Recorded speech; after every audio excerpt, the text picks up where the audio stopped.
Assalamualaikum warahmatullahi wabarakatuh. Halo sobat keluarga Kecil Studio, dimanapun anda berada, saya ucapkan selamat beraktivitas saja ya. Dan mudah-mudahan sukses selalu dalam menjalankan aktivitasnya. Sebelumnya saya ingin bertanya kepada anda semua mengenai sebuah kegagalan ya, bukan sebuah kesuksesan. Ini berarti kebalikannya. Sebelumnya, apakah anda pernah merasa gagal dalam suatu bidang ataupun dalam suatu usaha yang sedang anda lakukan sebelum anda sukses tentunya, entah itu dalam berumah tangga, entah itu dalam istilahnya sekolah, ataupun entah itu dalam pekerjaan yang lainnya yang membuat anda terpuruk, yang membuat anda sedih, yang membuat anda marah, dan yang membuat anda itu waduh pusing gak kebayang ya. Pernah nggak anda mengalami hal seperti itu? Kegagalan merupakan suatu proses untuk menuju kesuksesan. Seberapa banyak kita gagal, seberapa banyak kita jatuh, yang nantinya akan menunjukkan jalan kesuksesan bagi kita.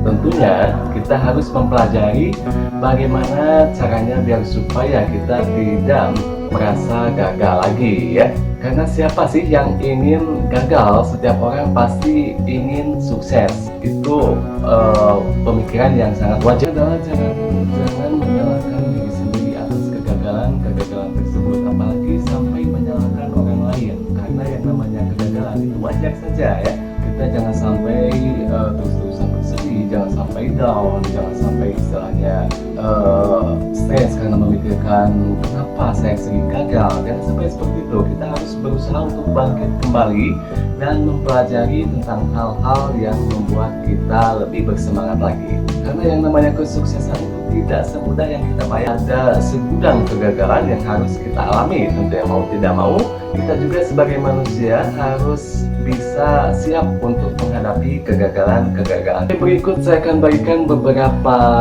tips seputar informasi mengenai bagaimana cara kita bisa bangkit dari kegagalan apapun, biar supaya kita tidak terlarut dalam kesedihan, tidak terlarut dalam keterpurukan, ataupun malah menjadi down, stres ya, yang tidak akan mengendalikan diri gitu. Untuk itu, marilah kita simak videonya dan kita pelajari apa-apa saja yang harus kita lakukan dan harus kita terapkan untuk bisa meraih ataupun untuk bisa bangkit dari yang namanya kegagalan. Keluarga Kecil Studio present. Percaya atau tidak, Anda memerlukan berkali-kali kegagalan sebelum akhirnya pada suatu titik berhasil bangkit dan dapat mengantisipasi kesalahan-kesalahan yang dilakukan sebelumnya. Yang terpenting adalah Anda terus mencoba dan terus berproses, tidak diam walaupun hasil yang diperoleh di luar ekspektasi. Jika hanya diam tanpa tindakan apapun, justru dari situlah mulainya kegagalan permanen. Sebagai contoh nih, Anda lulusan baru yang ditolak berkali-kali saat melamar pekerjaan.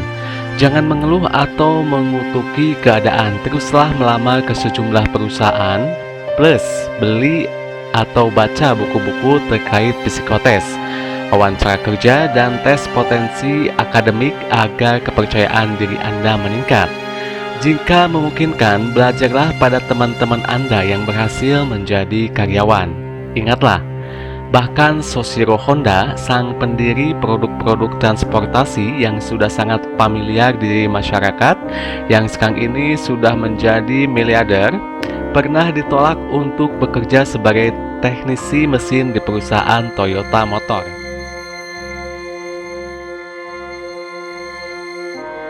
Setiap kali Anda merasa gagal, pastinya Anda merasa sedih. Itu sangat wajar. Namun, jangan terlalu lama berlarut-larut dalam kesedihan.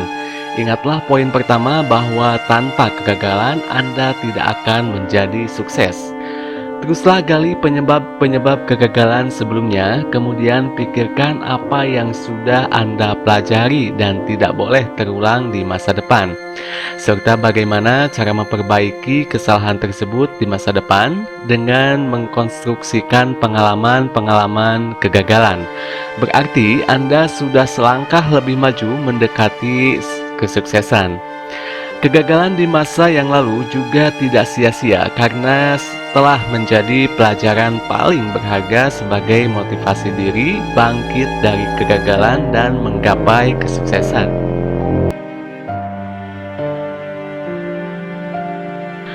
Kegagalan apapun yang menimpa Anda, entah itu putus cinta, nilai akademis jeblok, rumah tangga berantakan, atau usaha bangkrut, jangan bersedih dan jangan berputus asa. Berbanggalah. Kenapa? Karena orang-orang sukses dunia pun pernah gagal sebelumnya dan berusaha bangkit dari kegagalan tersebut. Banyak sekali contohnya orang-orang yang sering gagal dan sekarang menjadi jutawan ataupun meraih kesuksesan. Di antaranya adalah J.K. Rowling, penulis yang karyanya kini dibaca oleh jutaan manusia. Ternyata naskah Harry Potter pernah ditolak oleh beberapa penerbit.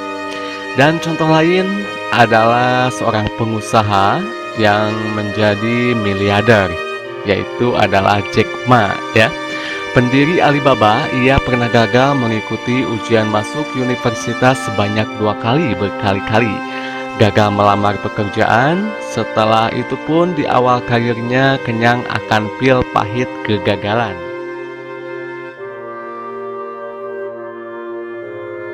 Kesuksesan adalah hal yang membutuhkan kerja keras, diperlukan usaha keras siang dan malam.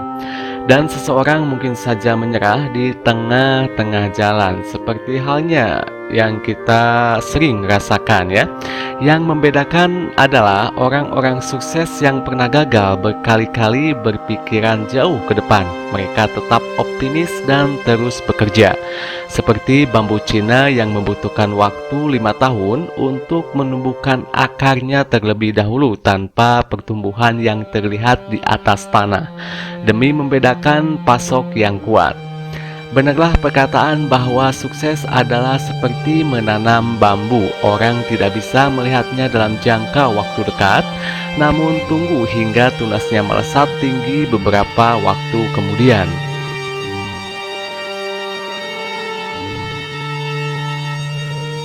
Pikiran yang sehat akan membangkitkan gairah hidup yang positif pula. Pikiran terwujud dalam tindakan, tindakan menjelma menjadi kebiasaan.